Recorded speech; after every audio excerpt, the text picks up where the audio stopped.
Buenas noches para todos ustedes y gracias por estar a estas horas así. Anem a comentar sobre el projecte IMA, no sé vosaltres el conegueu, altres no, però sobretot pensant en fer un resum ràpid del que ha sigut la seva història fins ara està complint els 15 anys i com se prepara per al futur. El projecte IMA forma part dels projectes d'investigació en l'àrea de salut i medi ambient de Fiscalia de Salut Pública i va començar ara per octubre-novembre de fa 15 anys. Ens juntaren per primera vegada diversos investigadors de 2 o 3 llocs d'Espanya i decidirem llançar-lo en alguns centres. De fet, començarem en centres individuals i ja en la comunitat valenciana ja se parlava del projecte a principi del 2003. En aquell moment, com a molt optimistes, pensàvem que aguantaríem fins als 6 anys oficialment de vida, però pensàvem que si arribàvem al primer o segon ja estaria fenomenal. Estem en l'any 15 del projecte i estem contents per això.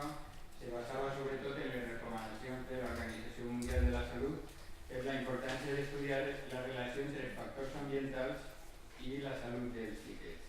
Se va crear oficialment en Menorca en l'any 2003 i ara continuem així en el projecte, els quals els objectius sobretot era descriure el nivell de contaminació individual en població infantil i gestació en Espanya. No hi havia res en aquell moment, no se coneixia quin és el nivell d'exposició a mercuri, a PCBs, abans s'ha parlat de PCBs este matí, no teníem ni idea. Ara comencem a tindre alguna idea, però en aquell moment no teníem ni idea.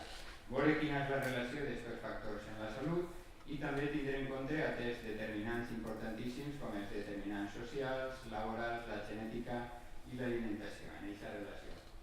Els mètodes són d'un estudi de cohorts, que no anem a entrar, però començant en les primeres etapes de la vida se mesuren aquestes exposicions, aquests factors com condicions sociolaborals, la dieta, la genètica també, i mirem com aquests factors influencien sobre el desenvolupament i la salut des de l'etapa prenatal fins a la pubertat en aquest moment, utilitzant una sèrie d'instruments que van des de qüestionaris, exploracions clíniques a registres sanitaris, utilitzant també mesures en biomarcadors i medicions ambientals.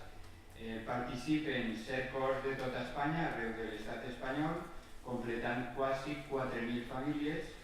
Els resultats de l'estudi han sigut molt variats i se troben en la web, podeu parlar amb nosaltres sobre resultats, però sobretot ens interessa en esta jornada parlar de les col·laboracions en altres projectes. El projecte té una política de col·laboració ben establerta que ha sigut molt fructífera i, per exemple, en les àrees de Fiscalia de Salut Pública hem col·laborat en totes i també en diverses de les unitats i àrees de la Direcció General de Salut Pública, així com en altres centres a nivell nacional, internacional, etc. Ha tingut una bona producció científica, que no ens repenedim d'això, estem contents de quina ha sigut la producció científica del projecte, però sobretot pensem que el gran valor, la gran potencialitat del projecte és la història, la quantitat d'informació i la potencialitat de cara a estudiar aquesta relació, perquè tenim la història vital de quasi 4.000 famílies i com en el futur podem continuar desenvolupant hipòtesis noves, hipòtesis novedoses, confirmar hipòtesis, intentar portar aquesta recerca, resultats de la recerca a la pràctica amb activitats de translació i difusió que sempre han format part de la mèdula del projecte. I en quant a la fase futura, s'està preparant per a l'any que ve la nova visita, que serà una visita en l'adolescència ja. La meva companya María José López us presentarà la mateixa. Pues la idea es llevar a cabo una nueva visita que tendrá lugar entre el año 18 y el 2020 en 5 de las 7 cohortes que inicialmente empezaron el proyecto IMA, y los niños tendrán entre 11 y 16 años y consideramos que el tamaño poblacional llegará a 1.700 adolescentes. Queremos llevar a cabo diferentes líneas de investigación, algunas ya son líneas de investigación ya bastante asentadas en el proyecto IMA, otras son más nuevas, pero vamos, en resumen, 9 líneas de investigación son las prioritarias que vamos a llevar. Estudiaremos los campos electromagnéticos y ruido y cómo se asocian con los trastornos del sueño. También queremos estudiar cómo el medio ambiente urbano y el entorno psicosocial puede estar asociado con el neurodesarrollo y la salud mental. También cómo la dieta y la actividad física están asociadas y se relacionan con la antropometría, con el neurodesarrollo y con ciertos marcadores cardiovasculares. Y bueno, queremos estudiar también cómo la exposición a ciertos contaminantes se relaciona o puede estar alterando la microbiota y así, a su vez, el neurodesarrollo. Los mismos contaminantes cómo pueden estar relacionados con la función pulmonar y si están asociados con la prevalencia de asma, con la pubertad, con la susceptibilidad genética, con el riesgo cardiovascular y síndrome metabólico. También queremos estudiar si las hormonas sexuales y el cortisol están relacionadas con el neurodesarrollo, los trastornos de conducta y bullying. Y como novedad, después de 15 años, queremos volver a retomar a las madres, las cuales participaron cuando estaban embarazadas, pero actualmente los que participan en la corte son los niños, y estudiar, por ejemplo, si los niveles de contaminantes que tenían en el momento del embarazo han bajado con respecto a los niveles que ahora tienen, estudiar clase social y también estudiar un poco las enfermedades crónicas. Y ya está, gracias por la atención.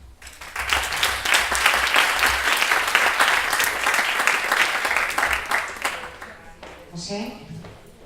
Y nuestro siguiente ponente, Enrique Rodilla, del Departamento de Salud de Sagunto, nos hablará de rigidez arterial y de pacientes hipertensos. Eso habrá mucho, ¿verdad, Enrique? Buenas tardes a todos.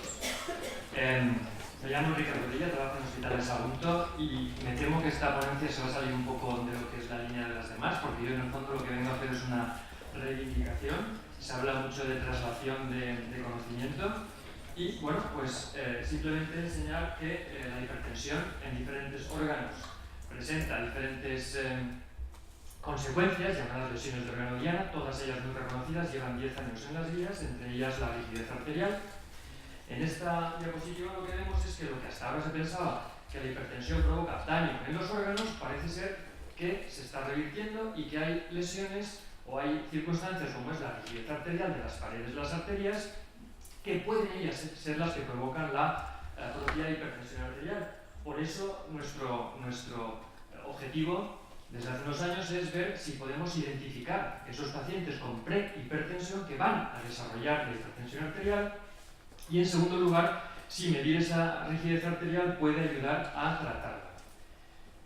Nos hemos juntado, esto a partir de la Comunidad Valenciana, farmacéuticos y médicos, y aquí he nombrado también a los presidentes de la Sociedad Española de Hipertensión y de la Sociedad Española de Farmacia Comunitaria, porque esto sí que es novedoso, que médicos y farmacéuticos trabajen juntos y no unos contra otros.